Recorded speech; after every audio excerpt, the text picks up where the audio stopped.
بسم اللہ الرحمن الرحیم۔ السلام علیکم ناظرین و حاضرین، آج کی ہماری ویڈیو بہت اہم ہے، خاص طور پر شادی شدہ افراد کے لیے کہ مرد اپنی بیویوں سے زنا کریں گے۔ آئیے ذرا سماعت فرمائیے۔ رسول اللہ صلی اللہ علیہ وآلہ وسلم نے فرمایا، تم لوگ نیک اعمال کی طرف جلدی کرو، ان فتنوں کے خوف سے جو سخت تاریک رات کی طرح ہیں، جس میں آدمی صبح کے وقت مومن اور شام کے وقت کافر ہوگا، شام کے وقت مومن اور صبح کے وقت کافر ہوگا۔ سرکار دو عالم محبوب رب کائنات حضرت محمد مصطفیٰ صلی اللہ علیہ وآلہ وسلم نے قرب قیامت کی نشانیاں بیان کرتے ہوئے ایک ایسی عجیب اور حیرت انگیز بڑی نشانی بتائی ہے کہ جو ہم سب کے لیے لمحہ فکریہ ہے۔ اس بڑی پریشانی کی بات تو یہ ہے کہ یہ علامت آج کل بہت عام ہو چکی ہے۔ حدیث پاک میں ہے، جسے امام طبرانی نے روایت کیا ہے کہ رسول اللہ صلی اللہ علیہ وآلہ وسلم نے فرمایا، لوگوں پر ایک ایسا زمانہ آئے گا جب میاں بیوی آپس میں زنا کریں گے۔ صحابہ نے پوچھا، یا رسول اللہ صلی اللہ علیہ وآلہ وسلم، ایسا کیسے ممکن ہو سکتا ہے کہ مرد اپنی بیوی سے زنا کرے اور بیوی اپنے شوہر سے زنا کرے؟ نبی کریم صلی اللہ علیہ وآلہ وسلم نے فرمایا، قیامت کے نزدیک مرد اپنی بیوی کو طلاق دے گا اور پھر اس بات کو زمانے کے ڈر سے چھپا لے گا، جس وجہ سے میاں بیوی کی قربت زنا میں مبتلا ہو جائے گی۔ ناظرین گرامی، دو باتوں کی وجہ سے میاں بیوی آپس میں زنا کرتے ہیں۔ پہلا تو یہی ہے کہ جب مرد اور عورتیں چھوٹی چھوٹی باتوں پر جھگڑا کریں گے، مرد جذباتی ہو کر اپنی بیوی سے کہے گا کہ میں نے تم کو طلاق دے دی، اور بیوی بھی کہے گی کہ میں آپ سے طلاق لیتی ہوں، میرا آپ کے ساتھ گزارا نہیں ہے۔ جب ان دونوں کا غصہ ختم ہوگا تو دونوں پھر پہلے کی طرح ایک دوسرے کے ساتھ رہنا شروع کر دیں گے۔ میاں بیوی کے ساتھ ہم بستری کرے گا جب کہ طلاق تو ہو چکی ہے، ایسا کرنا زنا کے زمرے میں آتا ہے۔ جب میاں بیوی نکاح کے شرائط میں بندھ جاتے ہیں، پھر میاں بیوی کی ازدواجی زندگی شروع ہو جاتی ہے۔ پھر جب وہ ایک دوسرے کے ساتھ جھگڑا کرتے ہیں تو ان کے منہ سے طلاق کا لفظ نکل آتا ہے۔ جب ان کی صلح ہوتی ہے تو وہ زنا کاری کرنا شروع کر دیتے ہیں۔ بعض اوقات طلاق دینے کے بعد بھی میاں بیوی آپس میں باہمی رضامندی سے رہنا شروع کر دیتے ہیں اور طلاق کو سنجیدہ مسئلہ نہیں سمجھا جاتا ہے۔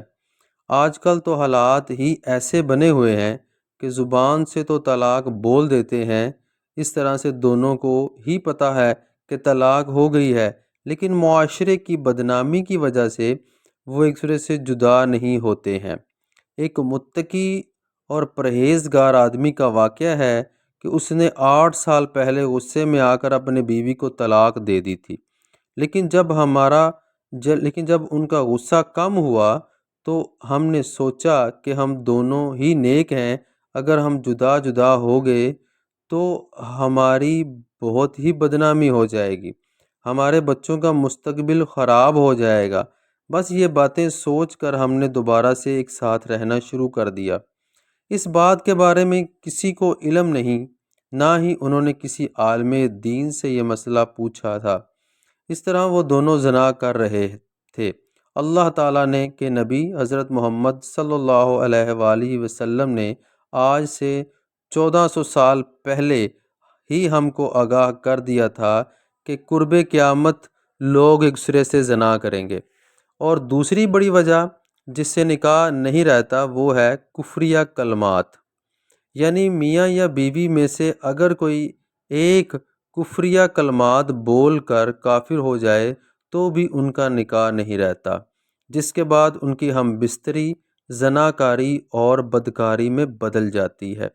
انسان کفرانہ الفاظ یا کفریانہ الفاظ بول دیتا ہے، ہم اس کے بارے میں بیان کرتے ہیں کہ ایک انسان خدا کے حکم کے مطابق زندگی نہ بسر کرے، اللہ کی عطا کی گئی اسلامی کتاب، نبیوں رسولوں کو کسی میں سے ایک کو ماننے سے انکاری کرے، یا کسی اسلامی کتاب، رسول، نبی کی توہین کرے، یہ الفاظ کہنے سے انسان مسلمان نہیں رہتا، وہ کافر بن جاتا ہے۔ اس حالت میں اگر وہ اپنی بیوی کے پاس جاتا ہے تو وہ زنا کر رہا ہوتا ہے۔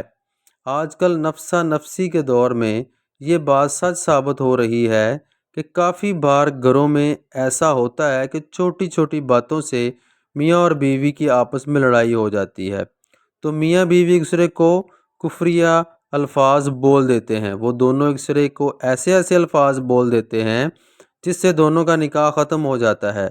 جب ان کا غصہ کم ہوتا ہے تو وہ پہلے کی طرح زندگی بسر کرنا شروع کر دیتے ہیں۔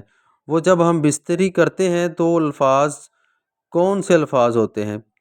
کفریہ الفاظ ایسے الفاظ ہوتے ہیں، کسی بات سے انکار ہو یا پھر اعتراض ہو، یا حکم خداوندی کو تبدیل کر کے بیان کیے جائے، یا پھر دین اسلام کا مذاق اڑایا جائے، کسی نبی یا رسول کی توہین کی جائے۔ ان سب الفاظ بولنے سے انسان دین اسلام سے خارج ہو جاتا ہے۔ جب میاں یا بیوی نے کہا کہ تم نماز پڑھ لو، ان میں سے کسی نے بھی کہہ دیا کہ میں نے نماز نہیں پڑھنی، یا پھر میں نماز پڑھوں یا نہ پڑھوں، تم کون ہوتے ہو مجھے یہ الفاظ کہنے والے؟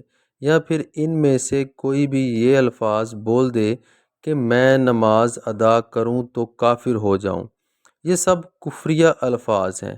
یہ الفاظ بولنے سے نکاح ٹوٹ جاتا ہے۔ یہاں ایک دو وہ جملے بھی دیکھنے کو ملتے ہیں جو ہم اکثر عورتوں کی زبان سے سنتے ہیں۔ جب عورتوں پر مشکل وقت آتا ہے تو وہ آگے سے کہتی ہیں، خدا نے ہمارے ساتھ کون سا اچھا سلوک کیا ہے، نعوذ باللہ۔ یہ وہ الفاظ ہیں جب انسان کو کوئی پریشانی آتی ہے تو وہ یہ الفاظ بول دیتے ہیں۔ یہ الفاظ انسان کو حالت کفریہ کی طرف لے جاتے ہیں۔ جو بھی انسان یہ الفاظ بولتا ہے وہ دائرہ اسلام سے خارج ہو جاتا ہے۔ کافی گھروں میں ایسا ہوتا ہے کہ جب میاں بیوی کے درمیان کوئی جھگڑا ہوتا ہے تو بیوی غصے سے بول دیتی ہے کہ میں نے تمہارے ساتھ نہیں رہنا، مجھے چھوڑ دو۔ اس وقت شوہر بھی غصے میں ہوتا ہے اور وہ کہتا ہے کہ جاؤ، میں نے تم کو چھوڑ دیا۔ یہاں ہم کچھ باتوں کو دیکھتے ہیں کہ طلاق کا موڈ تھا، بیوی نے طلاق کا مطالبہ کیا، یا پھر خاندان کے لیے طلاق کا مطالبہ بھی نہیں تھا، بیوی نے طلاق نہیں مانگی اور نہ بیوی کی طلاق لینے کی نیت تھی۔ اس طرح شوہر کی بھی طلاق دینے کی نیت نہیں تھی، تو اس طرح طلاق نہیں ہوگی۔ واللہ عالم۔ اللہ تعالی ہمیں دین اسلام کو سیکھنے کی اور علماء کرام سے مشورہ کرنے کی توفیق عطا فرمائے۔ جزاک اللہ خیرہ۔